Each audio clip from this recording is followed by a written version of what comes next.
नमस्कार, news nation digital के हमारे इस खास एपिसोड खबरें दुनिया की में आपका स्वागत है। मैं हूं सुमित कुमार दुबे।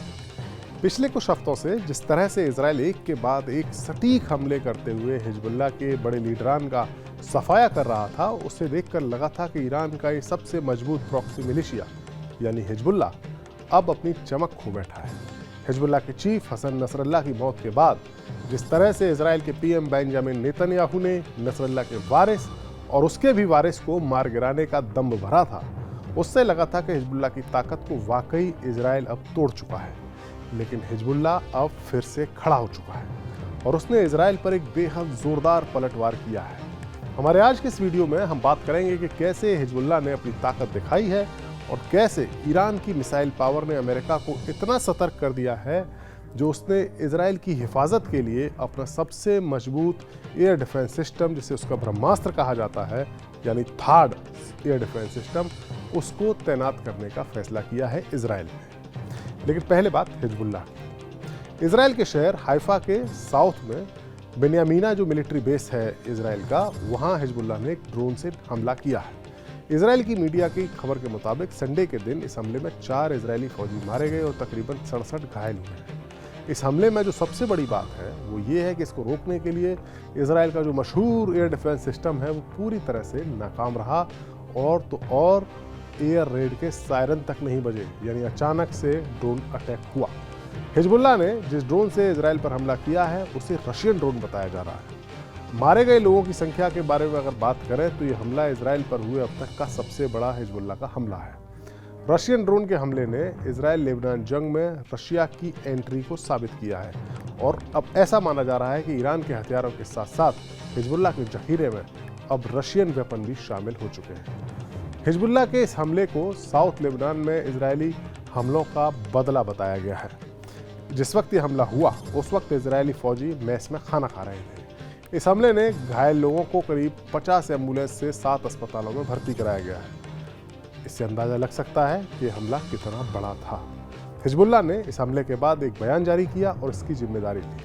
इस बयान में कहा गया है कि इस्लामिक रेजिस्टेंस ने संडे को 13 अक्टूबर 2024 को शाम को एक ऑपरेशन किया जिसमें हाइफा के साउथ में बेन्यामीना में गोलानी ब्रिगेड के एक ट्रेनिंग कैंप पर ड्रोन का एक स्क्वाड्रन दस्ता लॉन्च किया गया।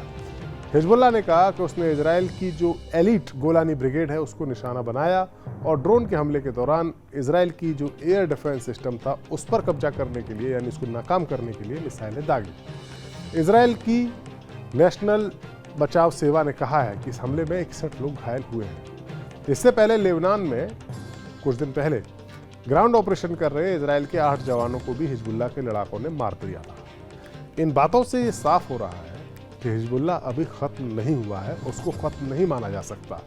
इजराइल के लिए उसके उत्तरी बॉर्डर का खतरा अब भी बरकरार है। इजराइल को खतरा हिजबुल्लाह के बॉस यानी ईरान की मिसाइल पावर से भी है और अमेरिका अब उसकी हिफाजत के लिए तगड़े बंदोबस्त करने में जुटा हुआ है। दरअसल हिजबुल्लाह के चीफ नसरल्लाह की हत्या के बदले के तौर पर ईरान ने 1 अक्टूबर को इजराइल पर जो मिसाइल स्ट्राइक की थी उसका असर अब धीरे धीरे सामने आ रहा है। शुरुआत में इजराइल की ओर से दावा किया गया था कि मिसाइल स्ट्राइक नाकाम रही थी, लेकिन बाद में पता चला कि ईरान की 180 मिसाइलों में से कई तो अपने टारगेट के आसपास गिरी थी, कुछ को हवा में ही इंटरसेप्ट कर लिया गया, लेकिन कई अपने टारगेट के पास पहुंची थी। ये इत्तेफाक ही था कि ज़्यादा तबाही नहीं हुई। ईरान की इस मिसाइल पावर के खौफ में आकर अमेरिका ने अब अपने दोस्त इजराइल को अपना बेहतरीन एयर डिफेंस सिस्टम से लैस करने का फैसला किया है। दरअसल हुआ ये, जब ईरान ने हमला किया उसके बाद अमेरिकी अखबार द वॉल स्ट्रीट जर्नल की एक रिपोर्ट आई। इसके मुताबिक सैटेलाइट इमेजिनरी से पता चला कि ईरान की कई मिसाइलों को इजराइल इंटरसेप्ट नहीं कर पाया था और या तो अपने टारगेट के या उसके आसपास वो जाकर गिरी थी। खबर के मुताबिक ईरान ने जो साउथ इजराइल में नेवाते में एयरबेस को निशाना बनाया था उस पर मिसाइल हमला किया था। इस एयरबेस पर इजराइल के सबसे मॉडर्न F-35 फाइटर जेट्स तैनात हैं और जानकारी के मुताबिक इस इलाके में ईरान की 32 मिसाइलें जाकर गिरी थी, यानी 32 मिसाइलों को इजराइल का एयर डिफेंस सिस्टम इंटरसेप्ट नहीं कर सका था। इजराइल के तेल ओरफ एयरबेस पर भी कुछ मिसाइलें गिरी और तेल अवीव में जो इजराइल की मशहूर या कुख्यात खुफिया एजेंसी मोसाद है उसके हेडक्वार्टर के पास भी एक मिसाइल गिरी थी। इजराइल बैलिस्टिक मिसाइलों को रोकने के लिए एरो 2 और एरो 3 सिस्टम का इस्तेमाल करता है जो काफ़ी महंगा है और जब भारी संख्या में मिसाइलों का हमला हो तो उन्हें चुनना पड़ता है कि किस मिसाइल को इंटरसेप्ट किया जाए और किसे नहीं। इससे पहले ईरान ने अप्रैल में इजराइल पर जो हमला किया था उसमें हल्की क्रूज मिसाइल्स और ड्रोन्स का इस्तेमाल किया गया था, जिन्हें इंटरसेप्ट करना आसान था। लेकिन इस बार उसने अपनी तेज गति की मिसाइल फतह 1 और खैबर शिकन जैसी मिसाइलों का इस्तेमाल किया था। 180 मिसाइलों का यह हमला आधुनिक वॉरफेयर में सबसे बड़े मिसाइल हमले के तौर पर माना जा रहा है।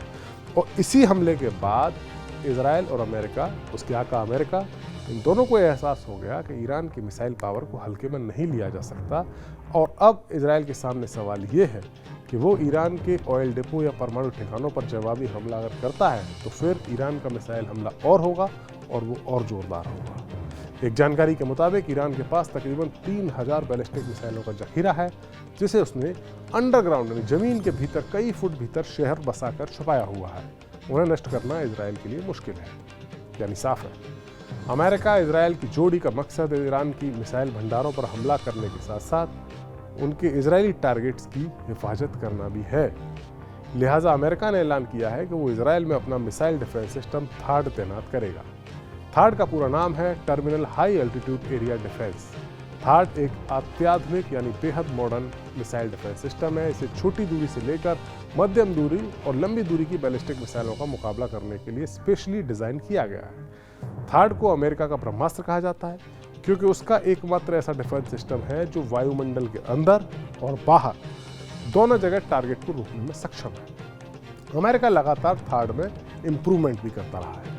अमेरिका पहले भी इजराइल की मदद के लिए थार्ड मिसाइल डिफेंस सिस्टम उसे दे चुका है। पिछले साल जब 7 अक्टूबर को हमास ने इजराइल पर हमला किया था, तब भी अमेरिका ने मिडिल ईस्ट में एक थार्ड बैटरी भेजी थी। इससे पहले 2019 में अमेरिका ने ट्रेनिंग के लिए इजराइल में एक थार्ड बैटरी भेजी थी।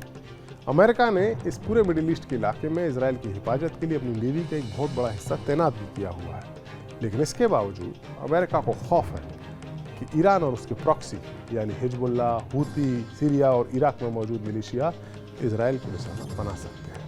लिहाजा वो इजराइल की हिफाजत में कोई कोर कसर छोड़ना नहीं चाहता है। हमारा वीडियो आपको कैसा लगा? कमेंट सेक्शन में जाइए और अपनी राय हमें जरूर दीजिए। नमस्कार।